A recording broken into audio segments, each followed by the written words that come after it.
Corona virus کے متعلق خبروں سے خود کو دور رکھیں کیونکہ جتنی معلومات آپ کو چاہیے تھی وہ آپ جان چکے ہیں۔ مرنے والوں کی تعداد کے پیچھے نہ پڑے، یہ کوئی فٹ بال میچ نہیں ہے کہ آپ کو حتمی نتیجہ معلوم کرنا ہے۔ اس عادت سے بچیں۔ انٹرنیٹ پر زائد از ضرورت معلومات تلاش نہ کریں کیونکہ اس کا اثر آپ کی ذہنی حالت پر پڑے گا۔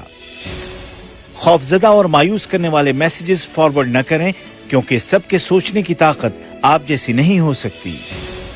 بچوں کو بہلانے کے لیے نئے کھیل تلاش کریں، ان کے ساتھ بات چیت کریں اور ان کو کہانیاں سنائیں۔ گھر میں ایسا ڈسپلن بنائے رکھیں کہ سبھی افراد ہاتھوں کو دھوتے رہیں۔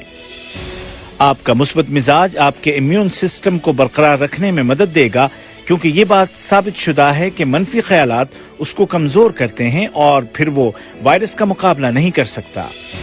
اور ان سب سے زیادہ اہم اللہ پر توکل اور اس بات کا یقین ہے کہ یہ وبا جلد ختم ہو جائے گی اور اللہ کے حکم سے ہم سب محفوظ رہیں گے۔